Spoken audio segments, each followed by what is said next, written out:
Čo je tá cesta? Ako tých ľudí zastaviť? Alebo sa dostávame do stavu, že jednoducho pár ľudí na svete bude vedieť oskemovať polovicu celosvetovej populácie. Existuje na to výborná technológia, volá sa, že sediacky rozum. Práca bude pravdepodobne nepovinná v budúcnosti. Myslíš si, že budú mať o 5 rokov nejaké percento mužov AI girlfriends? Áno, a prečo nie? Ľudia budú v budúcnosti Wi-Fi klienti. A potom, keď niečo odpovieš, bude to veľmi múdre, ale nebude jasné, že či to ide z teba, alebo či z AI-ka. My sa staneme hybridnými tvormi.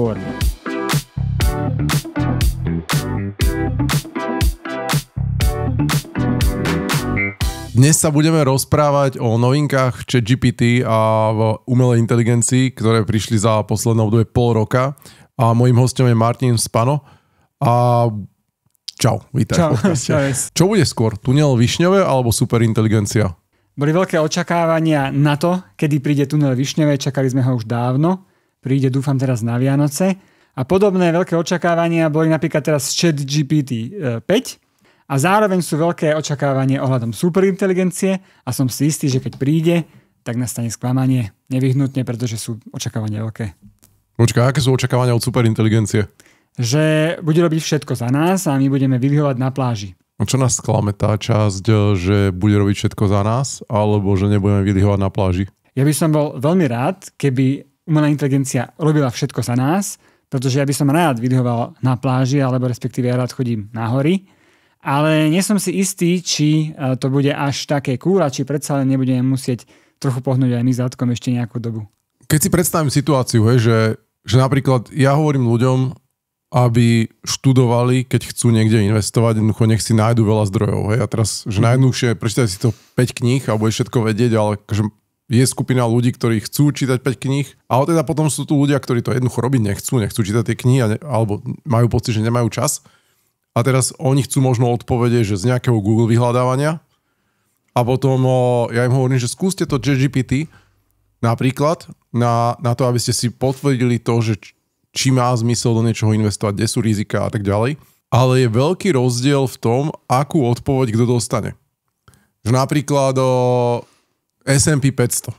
Ja hovorím, že veď opýtajte sa na to S&P 500, koľko to má výnosy a aké sú tam rizika. A jednoducho je človek, ktorému to povie, že to robí 7% ročne a je človek, ktorému povie, že to robí 11% ročne.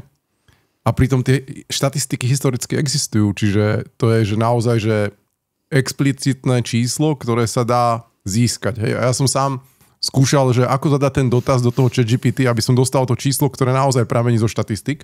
A jeho najrýchlejšia odpoveď bola, robí to niekde okolo 7-8%. To bolo také, že no ak mu bezpečne odpovedzme. Ale realita je, že za posledných 50 rokov S&P 500, keď reinvestuješ dividendu, ktorú by si dostal z tých firiem naspäť, tak robí 10,55% výnos ročne. To je naozajstné číslo. Ale teda keď sa vrátim naspäť k tomu, že keď ten ChatGPT sa ho opýtaš na to, že odpovedz mi, že koľko zarobím na S&P 500 za posledných 50 rokov, že koľko to zarábalo, tak prečo dostanú traja ľudia úplne že diametrálne odlišné odpovede, lebo 7% ročne a 11% ročne, to je, že 8 násobok po 40 rokoch rozdiel, hej? Najprv si povedzme prečo a potom to virtuálne nastavíme u teba a u tých divákov tak, aby to vždy dávalo dobre. Tak ako vôbec funguje ChatGPT? Ináč dneska, keď budeme hovoriť o ChatGPT, platí to aj pre Gemini, platí to aj pre Claude. Všetky tieto veľké jazykové modely fungujú podobným spôsobom. Takže ako funguje vôbec ChatGPT? Pozrie na tvoju otázku. Vypočíta najpravdepodobnejšie prvé slovo odpovede, napíše. Potom zoberie tú tvoju otázku a to, čo už odpovedal, a to z toho vypočíta k tomu najpravdepodobnejšie ďalšie slovo. A tak ďalej. Aby ale odpoveď nebola vždy rovnaká, tak občas náhodne nezvolí najpravdepodobnejšie slovo, ale druhé alebo tretie. Takto fungujú pôvodne tie veľké jazykové modely, ak si ma pochopil. Ale ak máte tu možnosť a máte to predplatené, aj v tej bezplatnej verzii je tá možnosť, vždy si zapnite mysliaci režim alebo mysliaci model. V ChatGPT 5 sa to teraz volá ChatGPT 5 Thinking. Gemini sa to volá, myslím, že tiež Thinking. Gemini 2.5 Thinking. V Claude a v týchto to bude podobné. Pretože keď napíše, že rozmýšľa, tak on síce nerozmýšľa v skutočnosti, ale on si rozloží problém na podproblémy a potom po každom podprobléme sa kontroluje. Pri tom základnom modele sa nekontroluje, je to len autokorekt, ktorý píše na základe pravdepodobnosti. Ale pri tých mysliacich režimoch sa kontroluje a preto ja mám vždy zapnutý ten thinking. Trvá to o mnoho dlhšie, ale odpoveď je prakticky vždy dobrá. No ale väčšina ľudí nemá prístup k tomu thinking modelu, nie? Máš tam určité množstvo... Ale to sú tie 2 requesty alebo koľko denne. Samozrejme. No a teraz ináč chcem tak zovšeobecniť, toto je veľmi dobrá rada. OpenAI je firma, ktorá na tom chatbotovi zarába a prakticky nezarába na ničom inom. Ona musí z neho zarábať. Google je firma, ktorá zarába na reklame. To znamená, že keď ona vydá chatbota, oni si môžu dovoliť dať mnoho vecí zadarmo. Preto Gemini od Google má veľa vecí zadarmo, čo má ChatGPT len predplatený.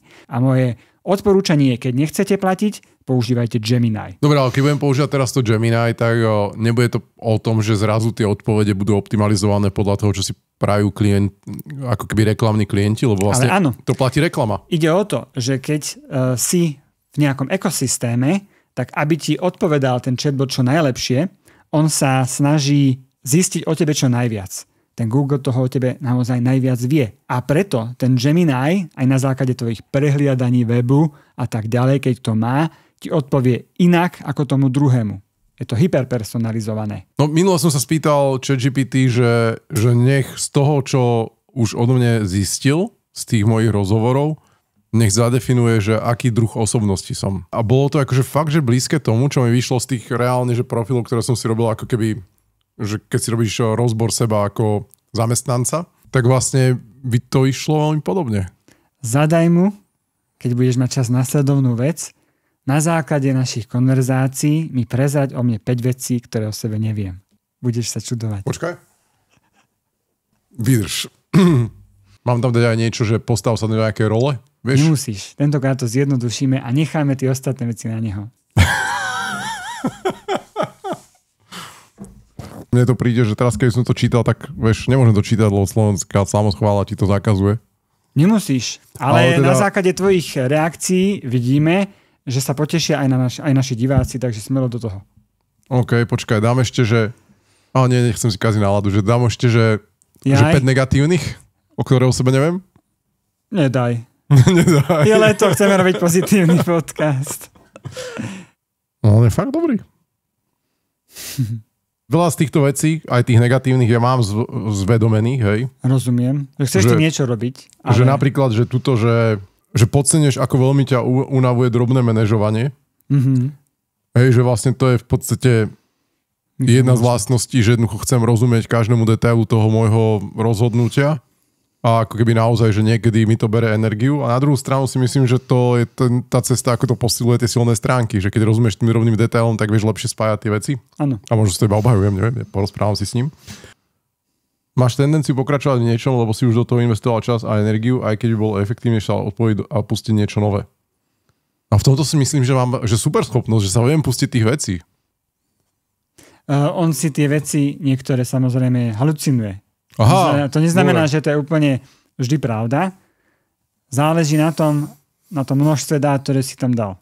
Ale je to celkom zaujímavé na seba poznanie, keď niekto chce, ale ja by som samozrejme bral všetko s rezervou. Ja som napríklad minule poradil kamarátovi, ktorý potreboval, nazvem to, že radu. Mm-hmm. V podstate by si potreboval že takého dobrého psychológa, ktorý by ti poradil, že ako sa vysporiadať s niečím, čo ťa trápi. A je zaujímavé, že na druhý deň ráno mi zavolal, akože s veľkými takými, že seba poznaniami a hovorím si, že akože to dá, že áno, že toto by som ti povedal ja, ale odo mňa by si to nechcel počuť. Tak. Ale ten ChatGPT alebo tá AI mu to vlastne vysvetlila krok po kroku tak, že sám porozumel tomu svojmu problému a vlastne porozumel tomu, ako z toho problému, ktorý nazvem to, že je problémom takým, že psychologickým na nejaký coaching, sa keby sám pokúsil dostať. Aj teraz, keď som pozeral vlastne nejaké vyjadrenia ďalších ľudí, ktorí sa zaoberajú tou AI, tak vravia, že jeden z najpoužívanejších use caseov AI je zisťovanie si údaje o psychickom a fyzickom zdraví. Áno, toto je presne na to, je akože napriek tomu, že ja vzdelávam o AI, teda robím prednášky a školenia pre firmy, najčastejšie ho ja sám používam na napredovanie v mojom mentálnom a fyzickom zdraví. Napríklad teraz som si dal taký fyzický cieľ, že chcem mať ploché brucho, smejte sa, no a čo? Ale ešte oveľa viac, než na tie fyzické mi pomáha v mentálnom, lebo to sú témy, ktoré sa bežný človek vrátane mňa hanbí druhému zveriť. Predsa len už to síce aj na Slovensku pokročilo, ale stále je to stigmatizovaná téma. Ale s AI-kom nemám problémy sa o tom baviť. Ale že dobré, ale že nebojíš sa toho, že to AI ťa zavedie niekde, kde či už halucinovaním, alebo preto, lebo si z teba robí srandu, alebo čo, že kde to môže mať negatívny vplyv na tvoje fyzické alebo mentálne zdravie? Ako to spoznám? V prvom rade rozmýšľam pri tom, čo mi odpovie. A keď mi povie, že riešenie mojich problémov je vyskočiť z okna, tak pravdepodobne to nie je dobrý nápad. A keď mi ponúkne nejakú odpoveď, ktorá sa mi zdá nerelevantná alebo divná, no tak rozmýšľam. Mám nejaké kritické svoje vlastné myslenie a keď mi navrhne niečo, čo a priori znie zle, tak to neakceptujem a možno, že vyhľadám odborníka, alebo v mojom prípade idem od ChatGPT Gemini, čiže používam aspoň 2-3 na. Ale že v podstate to, čo hovoríš ty, že pri využívaní umelej inteligencie je extrémne dôležité mať sám dobrú kognitívnu mysel. Áno. Lebo keď ju nemáš, tak vlastne to AI na konci dňa ťa môže utvrdiť v nesprávnych veciach. Presne, pretože v tom systémovom prompte jedno z najsilnejších častí je make user happy.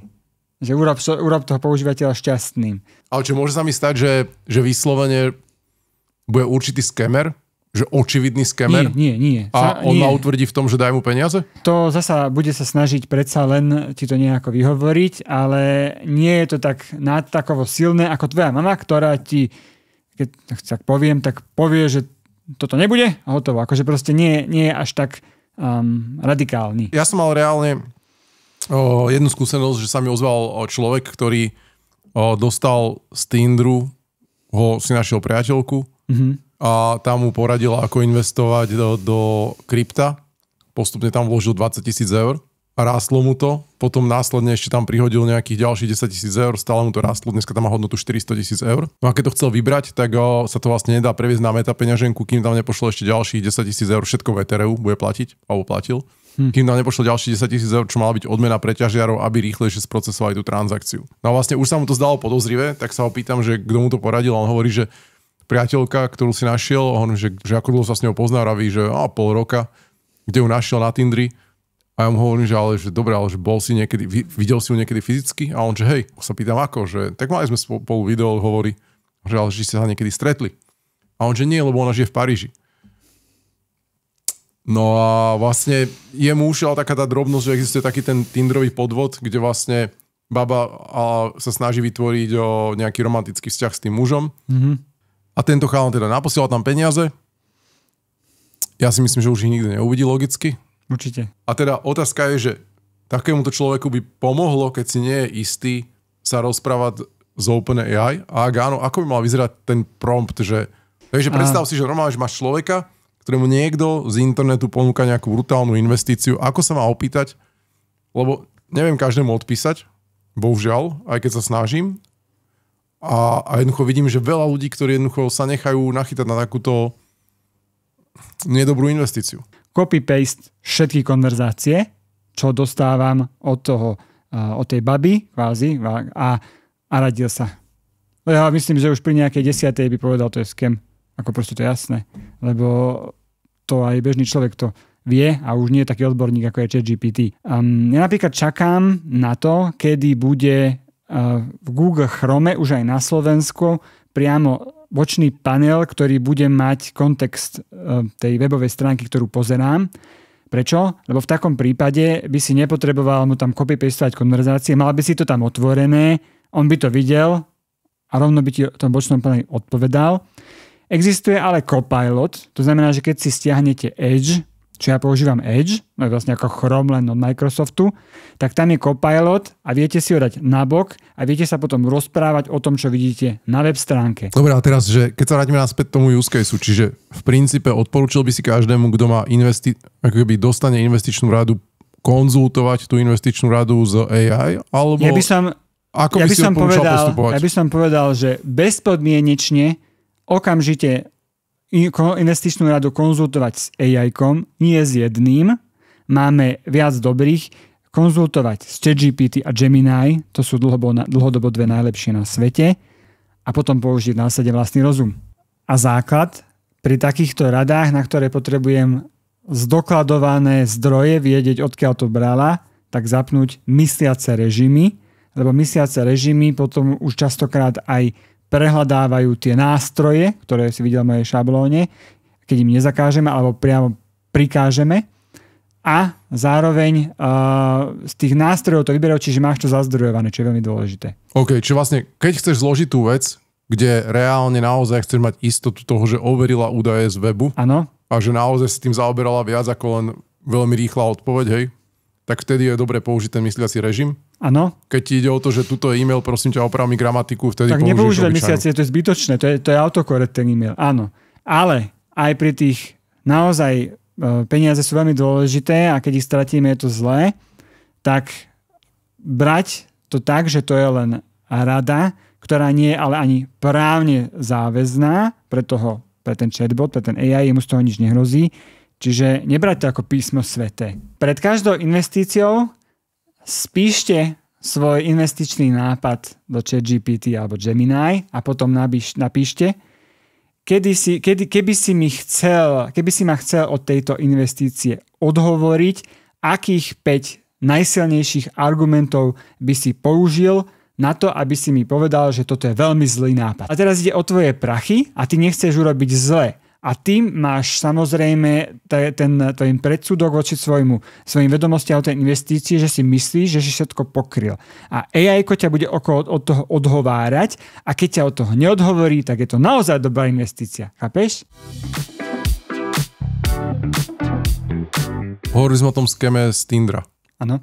A teraz vlastne, že na tom Tindri vlastne v podstate existujú farmy, cca 20,000 ľudí pracuje na taký, že uzavreté skemerské mestečko niekde v Ázii, kde normálne, že majú vlastné bývanie, normálne, že obrovské zázemie, kde tí ľudia reálne si vypisujú s ľuďmi cez Tinder a cez rôzne platformy a vlastne snažia sa z nich vyskemovať peniaze. Hovorí sa, že aj Elvex bol takýto malajský, z takejto malajskej farmy. Mm-hmm. No ale v princípe dnes je to možno 20-30 tisíc ľudí, ktorí jednoducho takto systematicky skémujú z jurisdikcií, kde sa nevieš dostať k tomu páchateľovi, lebo jednoducho sú pod nejakou určitou mierou nekontroly. Ale dneska je tam 25-30 tisíc ľudí. Že môže takáto skemerská farma existovať o 3 roky úplne bez ľudí? Áno, to je práve cieľ. Je taká štúdia, kontroverzná, volá sa AI 2027, ktorej sa hovorí, že to automatizovanie práce nepríde o 10 rokov, ale o 2. A prakticky tieto veci, toto nie je nič také, na čo by človek nevyhnutne bol potrebný a treba už len malé pokroky v AI na to, aby to bolo čisto kompletne zautomatizovateľné. Dobre, čiže ako mám istotu, že vlastne sa nerozprávam s AI možnou girlfriend, ktorá zo mňa chce vyťahnuť peniaze cez nejaký podvod? Žiadnu. A na konci dňa je to vlastne jeden 22-ročný chalan, 45-kilový niekde v USA. Existujú nástroje, kedy si pozrieš web stránku a na tej web stránke urobíš screenshot jej časti a dáš to do toho nástroja a on ti povie, ktorý obrázkový generátor vygeneroval tú kvázi toho vojaka, ktorý je v zajatí. A keď zbadáš, že aha, však by to vygeneroval ChatGPT, to nie je žiadna reálna fotka vojaka chudáka, ktorý je v zajatí. Ja rozumiem, ale že tieto technológie postupne budú lepšie a lepšie. A treba si povedať, že tento AI tool, že na identifikáciu toho, že či je to vojak alebo nie je vojak, pravdepodobne použije skôr človek s vyššími kognitívnymi schopnosťami. Áno, ale je to ľahké na použitie a preto to môže použiť hocikto, kto pozerá Money Talk. Normálne, áno, že každý, kto pozná Money Talk, ale viem o človeku, čo poslal peniaze, keď videl tú reklamu, kde náš prezident Peter Pellegrini ponúkal investovanie do SPP ako dobrú vec. Jasne. Hej. A teraz, že to bol ešte že veľmi zlý algoritmus, ktorý vygeneroval video Petra Pellegriniho pred rokom. Takisto sa objavili podobné videá iných lídrov tu na Slovensku z biznisu a z politiky a ľudia im naprvu poslali peniaze. Hej. A to boli fakt, že zlé videá. Áno. Že čo je tá cesta? Ako tých ľudí zastaviť? Alebo sa dostávame do stavu, že jednoducho pár ľudí na svete bude vedieť oskemovať polovicu celosvetovej populácie, lebo polovica celosvetovej populácie sa takto nechá oskemovať. Existuje na to výborná technológia, ktorej na Slovensku nemáme veľmi veľa, vo svete tiež, nevolá sa, že sediacky rozum. A keby ho každý mal, tak by sme boli na tom lepšie. Ľudia, keď uvidia, aká tá umelá inteligencia je pre nich užitočná, tak budú sami chcieť vedieť o tom viac a zároveň sa budú sami môcť dozvedieť aj o tých skemoch a tak ďalej. Bohužiaľ, neexistuje nič lepšie, ako vzdelávať ľudí. Dá sa predpokladať, že pri tempe vývoja umelej inteligencie, ktoré dnes je, o 3 roky 80% ľudí sa bude dať oskemovať, čiže podviesť umelou inteligenciou? Nie, jednoduchá odpoveď je nie, pretože takisto ako skilly a technológie útočníkov stúpajú, tak stúpajú skilly a technológie ľudí. Myslíš si, že budú mať o 5 rokov nejaké percento mužov AI girlfriends? Áno, a prečo nie? Ako čo je na tom zlého, keď ty ako muž nemáš inú možnosť mať spoločnosť? OK, a teraz vlastne, že keď si vytvoríš nejaký intenzívny vzťah s AI bytosťou a už rok spolu randíte a ona ti začne dávať investičné rady. Tak to by som začal brať ako podozrivé. No ale kde? Myslíte, keby som bol zalúbený? Asi je to ťažké, že? No, a tam sa ja chcem dostať. Že ak vidíš nejakú jednoduchú reklamu, povedzme video s Pellegrinim a teraz vlastne kognitívne vyhodnotíš, že Pellegrini nepredáva finančné produkty, tak jednoducho toto bude scam. No ale keď máš tu AI girlfriend, tak šanca, že vlastne aj inteligentný človek upadne do možnosti byť podvedený týmto spôsobom sa zväčšuje, nie? Lebo vtedy vlastne mozog funguje inak. Áno, ale... A tá umelá inteligencia vie, ako funguje mozog. Áno. Lepšie ako 90% ľudí na svete. Existujú už aj tzv. Antivírusy pre mysel. Normálne, že volajú sa to kognitívny antivírus. To znamená, že je ako keby taký nejaký tvoj strážca a také niečo začína byť vyvíjané. Že nie je už len, že či sa nenachádza v súboroch, ktoré príjmaš z internete vírus, ale či sa aj v tej tvojej komunikácii nenachádzajú AI-ká, ktoré ťa chcú oklamať. To je jedno z riešení zaujímavých. Čo vlastne bude akoby AI antivírus, ktorý vlastne si postavíš medzi všetky tie elektronické pomôcky a seba, ktorý ťa bude varovať, hej? Presne. Dokonca existujú aj riešenia a zatiaľ, ja by som si chcel kúpiť už nejaký bude relevantný, tzv. AI piny. Si to možno videl, tak to máš na sebe tuto a ono to nahráva celý deň, čo sa komunikuješ s ľuďmi. Je to iba lokálne zariadenie, neposiela sa to inde, tam sa to prepisuje a máš to v forme textu. Pripomenie ti niektoré veci, prípadne na základe toho, čo som debatoval s mojím lekárom, veď si to počul, tak čo vlastne mi ten lekár chcel povedať, ja som nerozumel. No a presne takýto kognitívny spoločník by mal mať, takéhoto kognitívneho spoločníka by mal mať každý, pretože inak sa zbláznime. No. Že mal som takú diskusiu, minule sme sa rozprávali s niekým a hovorím, že no vlastne to je miliarda tón, deleno 300 miliónov ľudí, ktoré vyhodia a deleno 365 dní, to je koľko za deň. A ten človek vlastne hovorí asi 7 kg. A on že ale 7 kg to nemôže byť, lebo keď máš na začiatku miliardu kil, videliš 300 miliónov ľuďmi, jasne, tak to už je automaticky najviac, že 3 kg niečo, 3,3. A keď to videliš 365, tak už si v gramoch. A vlastne, že naša neschopnosť používať mozog na malé výpočty, ktoré sú takto, že za sekundu, nám vlastne úplne odstraňuje kognitívne schopnosti, lebo keď ti nedokáže zrazu usúdiť, že miliarda deleno 300 miliónov môže byť maximálne 4, hej, že na prvú. Keď už na toto používaš kalkulačku, tak vlastne vypínaš všetky svoje superschopnosti, nie? Súhlasím. Na druhú stranu, tým, že nám s veľa kognitívnymi vecami pomôže umelá inteligencia, tak nám uvoľňuje myseľ na iné veci. Všetky tie práce, pri ktorých musíš používať mozog, tak ťa svojím spôsobom zaťažujú a zaťažujú tvoju kreatívnu stránku. Keď budeš používať mozog menej, aspoň ja to mám odskúšané a mnohí iní tiež, tak nezakrnie ti, ale vzniknú v ňom záblesky geniality. pretože bude uvoľnený a najlepšie myslíš vtedy, keď vôbec nemyslíš. A tým chcem povedať to, že keď prestaneme musieť robiť veci, ktoré sú také rutinné, ktoré vyžadujú ten mozog, ale rutinné, tak sa ti uvoľní zrazu potenciál na vytvorenie množstva kreatívnych nápadov, ktoré môžu tento svet spraviť lepším. Čo je na tom ChatGPT 5 tak úžasné oproti tým predchádzajúcim verziám? Čo je teda to super cool, čo toho všetci čakali? A už som zaregistroval aj to, že sú tam presne také tie pripomienky od ľudí, ktorí to používajú, že vráte nám GPT-4o, že čo sú tie dôvody za tým? Mnoho ľudí malo veľké očakávania, že dokáže robiť všetko.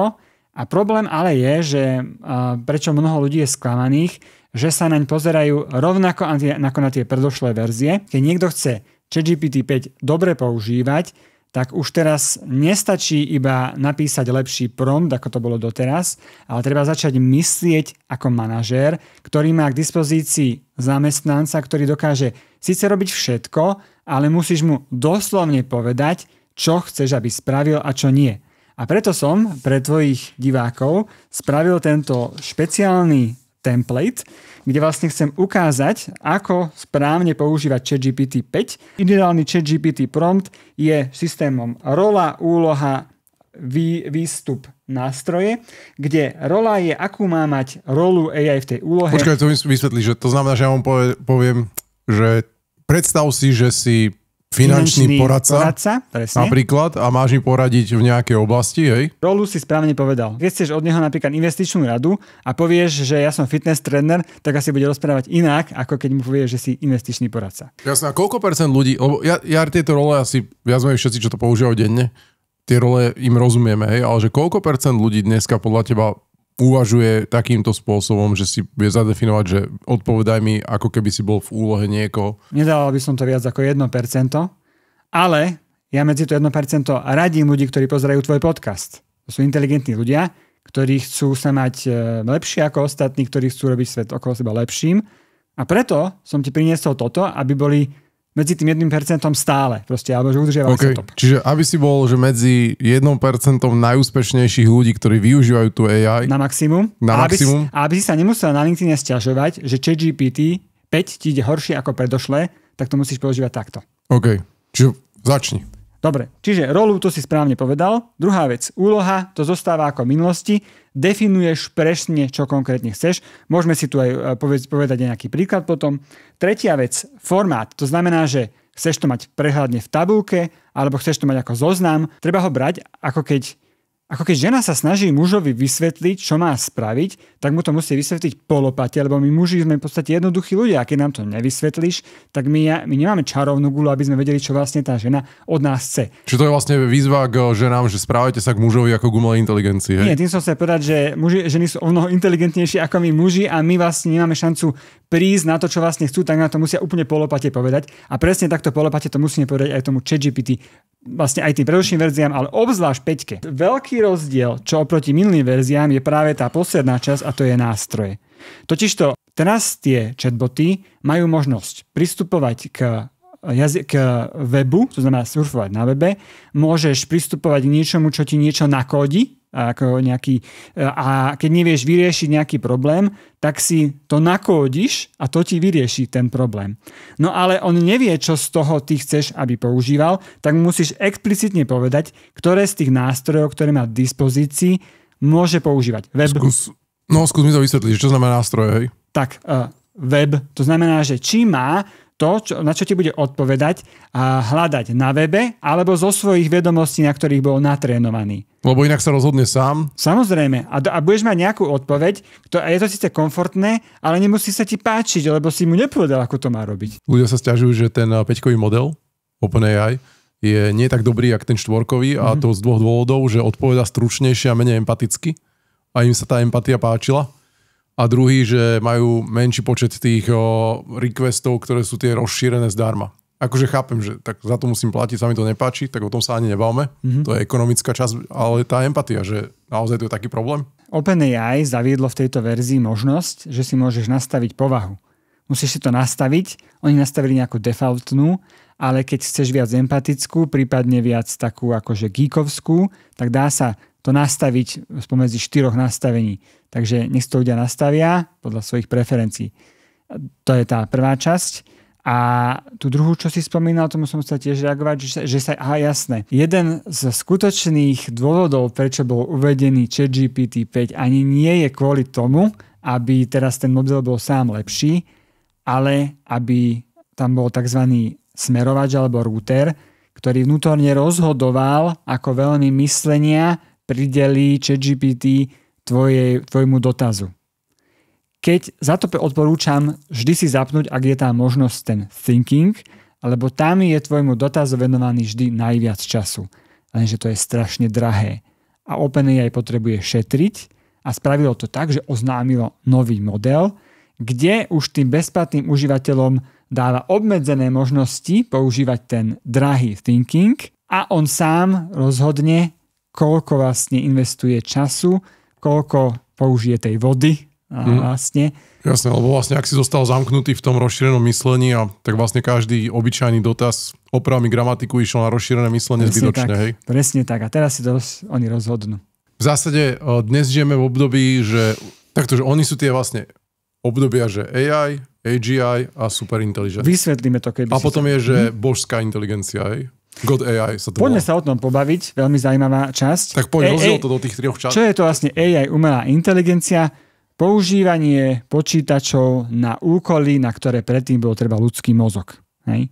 Čo je to AGI? Artificial General Intelligence je umelá inteligencia na úrovni človeka, alebo umelá inteligencia, ktorá dokáže robiť to, čo dokáže robiť aj človek. A to znamená, že dokáže písať, dokáže kresliť a tak ďalej, všetky tieto činnosti a dokáže to, čo sa naučila na jednej oblasti, aplikovať na druhú. Predpoklad najnovší podľa predikčných trhov je, že by mala prísť asi v roku 2029 a potom je superinteligencia, to je umelá inteligencia, ktorá ďaleko presahuje inteligenciu človeka, dal by sa povedať, ďaleko presahuje inteligenciu všetkých ľudí dokopy na svete. Ja som pozeral teraz rozhovor alebo podcast so Samom Altmanom. On tam povedal, že v priebehu 2 rokov jeden človek bude bez zamestnancov vedieť vytvoriť firmu s hodnotou miliarda. A teda znie to super, že jeden človek bez zamestnancov vytvorí miliardovú firmu. Mm-hmm. Bude vedieť 8 miliard ľudí vytvoriť miliardovú firmu? Nie, a preto budú nutné nové sociálne modely, ktoré už majú aj názov, napríklad univerzálny základný príjem, Universal Basic Income, alebo Sam Altman zasa v inom podcaste povedal Universal Basic Wealth, a to je vlastne univerzálne základné bohatstvo. Môžeme si to predstaviť, keď chceš, takže vlastne nie každý vie, čo znamená univerzálny základný príjem, to je vlastne sociálka po slovensky. Niektorí ľudia už s tým experimentujú desiatky rokov na Slovensku. No a čiže vlastne univerzálny základný príjem v podstate sociálka, je to vlastne určitá peňažná dávka, ktorý dostane hoci kto bez toho, aby robil, až na to, že v podstate tá univerzál basic income by mala byť taká vysoká, že by to mala byť povedzme vysoko presahujúce súčasný priemerný pad hospodárstva. Kto to bude platiť? No štát, pretože v podstate budú mať štát tie peniaze? Z zvýšenej produktivity umelej inteligencie. Podstate... Čo vlastne bude zdaňovať AI. Áno, no veď tieto modely... A tu daň z AI rozdelí medzi ľudí. Presne tak. Dobre. A teraz ešte dostaneme k tomu bohatstvu. Počkaj, ale keby toto platilo, tak keby sa vyskladal západný svet, normálne, že drobné, tak by na Slovensku neexistoval žiadny človek trpiaci hladom už teraz. Áno. A vlastne prečo sa teda ten bohatý svet nevyskladá na tých ľudí niekde, povedzme v Afrike, kde trpia hladomormi? Keď je to tak lacné a už dneska to bohatstvo máme. A prečo keď si myslíme, že keď príde pár supermiliardárov, ktorí budú ovládať vlastne všetko, lebo ľudia budú mať len ten basic income, že prečo by im ho mali dávať? Lebo keby takíto miliardári chceli rozdávať peniaze, už sa môžu realizovať v Afrike. V súčasnosti tých ľudí trpiacich hladom je veľké množstvo, ale nie až také veľké, aby spravili revolúciu. Ale keď v budúcnosti bude tak strašne veľa ľudí trpieť tou technologickou nezamestnanosťou, že by tých pár ľudí, ktorí by tie peniaze mali, ubili čapicami, tak tí ľudia na vrchole nebudú chcieť byť ubití čapicami a radšej sa podelia o svoje bohatstvo. Ako v podstate práca bude pravdepodobne nepovinná v budúcnosti. Vidím to tak už v súčasnosti relatívne veľké množstvo ľudí žije tak, že robí, čo chce. A v budúcnosti tento koncept bude v podstate pravidlom. Druhá väčšina ľudí bude robiť, čo chce. A mnoho ľudí sa ma pýta, čo má ísť študovať, či má ešte stále relevanciu študovať napríklad programovanie. To si na začiatku aj ty sám sa spýtal. No samozrejme, každý by mal ísť študovať, keď nie, tak nevadí, každý by mal ísť študovať to, čo ho baví, pretože v budúcnosti za nás aj tak bude robiť umelá inteligencia, tak nech vyštuduje to, čo aj v budúcnosti chce robiť, ale nepovinne. Čo bude tá vec, kde vlastne v tomto environmente, kde je 1 miliardová firma manažovaná, riadená jedným človekom, to je ten Dream Altmana, o ktorom hovoril, okrem iného, že čo bude robiť tých zvyšných 500-600 ľudí, čo tam mohli robiť, alebo 20 000. Musím si na to odpovede začínať pomáhať svojimi víziami alebo víziami, ktoré proste som videl a páčia sa mi. Nebude to v budúcnosti o tom, že my alebo AI, či už na pracovnom trhu, alebo proste v prostredí, ale bude to, že my a AI. Prvým krokom je, povedzme, ten Neuralink, kedy sa vlastne robia pokusy, kedy sa chirurgicky napája človek na počítač, na internet. Ale to je len level 1. Niekedy okolo roku 2035 prehltneš pilulku, ktorej bude veľké množstvo nanorobotov. Tie nanoroboty ti poputujú do tvojho mozgu a budú fungovať ako príjimače a vysielače elektrických signálov tvojim neurónom. A oni budú mať samozrejme sebe zabudovaný nejaký Wi-Fi modul. V podstate ľudia budú v budúcnosti Wi-Fi klienti. Nebudeš sa musieť nič naučiť, buď si to stiahneš ako mapu, keď si stiahuješ offline mapy, tak buď si napríklad budeš vedieť po čínsky, tak si to stiahneš do mozgu takýmto spôsobom, alebo keď nebudeš si zaťažovať mozog, tak na to rovno cez to svoje Wi-Fi pristúpiš, nebudeš to stiahovať, ale na internete tú čínštinu nájdeš a budeš rozprávať rovno po čínsky. Dobre, to je fasa, že si stiahneme niečo cez nanoroboty, ale že čo budeme robiť? No tým som chcel povedať, že budeme miliónkrát rozumnejší a inteligentnejší. Nebudeme mať prístup k inteligentnejšej platforme, ale nám Čiže budeme všetko vedieť. My sa teraz nemusíme všetko učiť, lebo potom pravdepodobne, že rovno tú informáciu uvidíš, budeš vedieť. A potom, keď niečo odpovieš, bude to veľmi múdre, ale nebude jasné, že či to ide z teba, alebo či z AI-ka.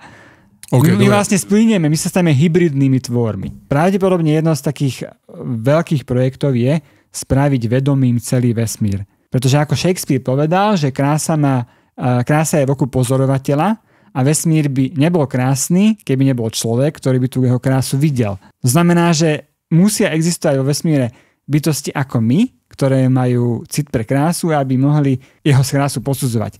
A vesmír bez nás nemá zmysel.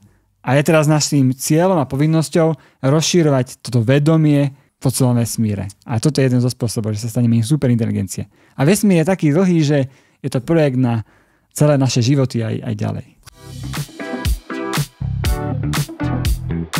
Dobre, vráťme sa ešte napríklad späť k tomu AI. Okrem iného teda v tom podcaste s Altmanom zaznelo to, že on si myslí, že do 2 rokov, do 1 až 2 rokov budú prvé vedecké objavy, ktoré budú spôsobené priamo AI. Ešte predtým, ako prišlo to AGI. Taká podoblasť objavov, kde sa ja najviac teším, sú medicínske objavy. Minulý rok bola udelená Nobelová cena z chémie za AlphaFold, čo je AI, ktorá pomáha vysvetliť štiepenie proteínov, ktoré je dôležité na to, aby umelá inteligencia dokázala vyvíjať lieky. Tento rok majú prísť prvé lieky, ktoré vyvinie umelá inteligencia. A prečo je to dôležité?